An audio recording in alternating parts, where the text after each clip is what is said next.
Minamahal na anak, sa katahimikan ng oras na ito habang ang iyong puso'y naghahanap ng kasagutan, ako'y isinugo sa iyo.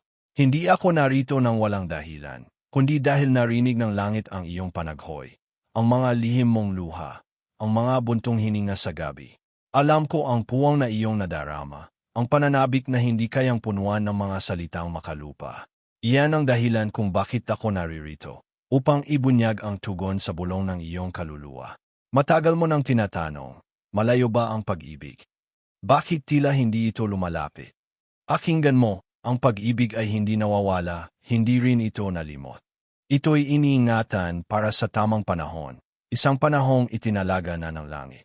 Ang pag-ibig na nakalaan sa iyo ay hindi para sa apurahan, kundi para sa katuparan ng pangako. Alam kong nasaktan ka na noon. Ang mga nangakong magmamahal sa iyo, ang siyang nagdiwan ng sugat. Ngunit bawat sakit ay tinipon ng mga anghel.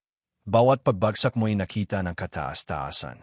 Wala ni isa mang sandali ang lumipas na hindi ka binantayan.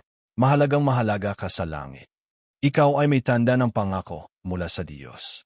May mga sandaling iniisip mong napili na ang lahat, maliban sa iyo.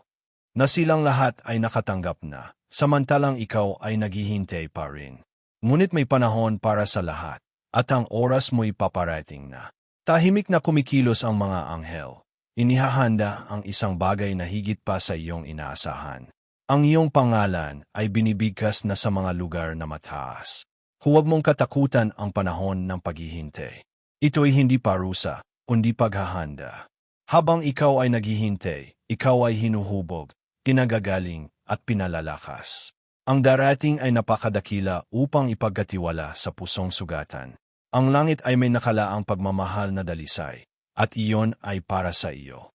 Ikaw ay anak ng pangako, hindi ng pamamadali.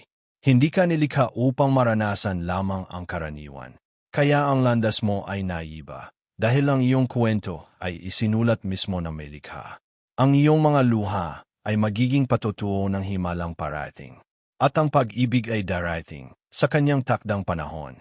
Kahit sa mga sandaling nawawalan ka ng lakas, tandaan mong may hopebong liwanag sa iyong paligid. May mga anghel na lumalaban para sa iyo. Kapag ikaw ay tahimik, ang langit ang nagsasalita. Kapag ikaw ay natutulog, sila'y gumagawa. Kapag ikaw ay sumusuko, ang Diyos ay patuloy na kumikilos.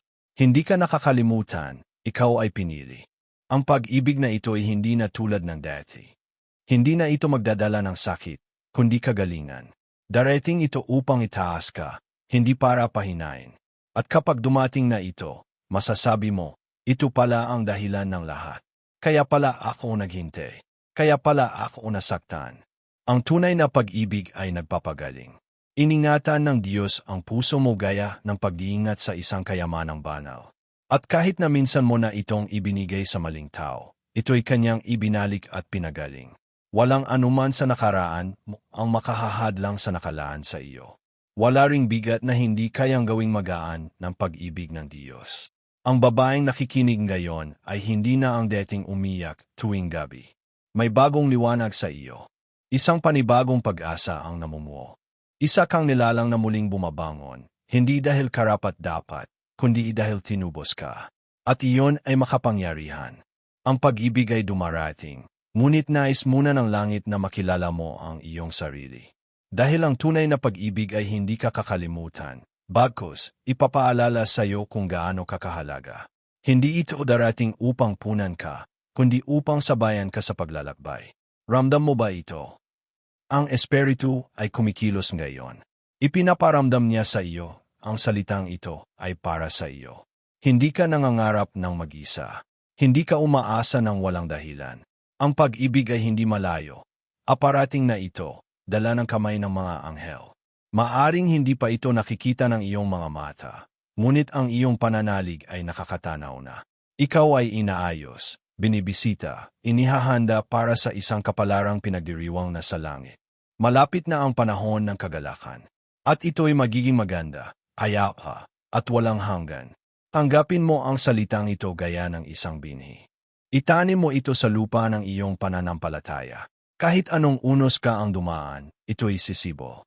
Dahil lang nangako ay tapat. Hindi nagsisinungaling ang langit. At hindi kailanman nagkakamali ang mga anghel. Huwag mong hayaang katahimikin ng takot ang tinig ng pangako. Huwag kang pumayag sa mas mababa kaysa sa isinulat ng Diyos para sa iyo.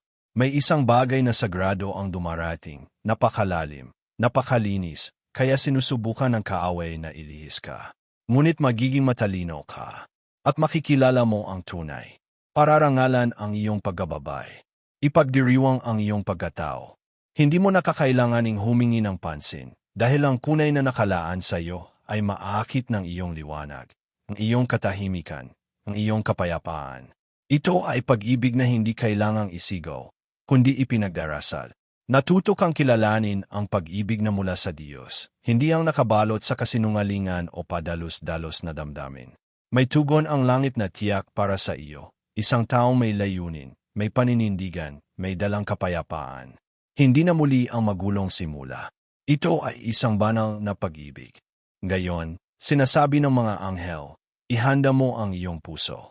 Dahil ang darating ay mga ngailangan ng kababaang loob.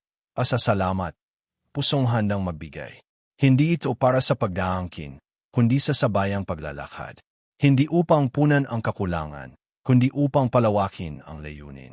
Habang ikaw ay naghihintay, mahalin mo muna ang iyong sarili. Pangalagaan mo ang templo na ikaw. Dahil ang parating ay isang taong kikilala sa iyong diwa bago pa man niya makita ang iyong anyo. Ikaw ay liwanag. Ikaw ay sagot. Ikaw ay pangako. Ikaw ang kanyang tadhana. At sa huli, ito ang nais naming ipabatid. Ang pag-ibig ay hindi malayo. Nilalapitan ka nito dahil sa iyong pananampalataya. Kumilos ka sa paniniwala. At kapag ito'y dumating, mararamdaman mo sa kaibuturan ng iyong puso.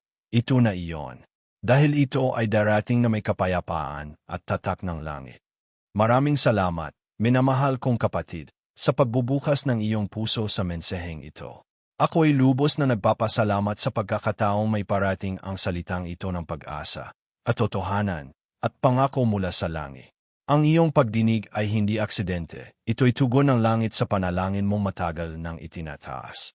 Kung naramdaman mong ang mensaheng ito ay para sa iyo, nais kitang hikayatin na kumpirmahin ang iyong pagtanggap sa pamamagitan ng pagsabi ng, "Kaya ko ang lahat sa Kanya na nagpapalakas sa akin."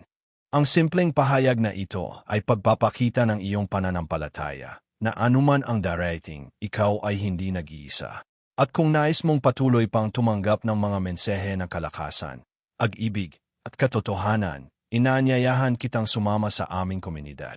Mag-subscribe ka sa aming channel at i-activate ang bell ng mga notification upang wala kang mamis na salita mula sa langit na nakalaan para sa iyo. Ang iyong paglalakbay ay mahalaga. At sa bawat hakbang, narito kami, kasama mo, nananalangin para sa iyo, at naghahatid ng liwanag. Pagpalain ka, at naway magpatuloy kang lumakad sa biyaya at gabay ng Diyos.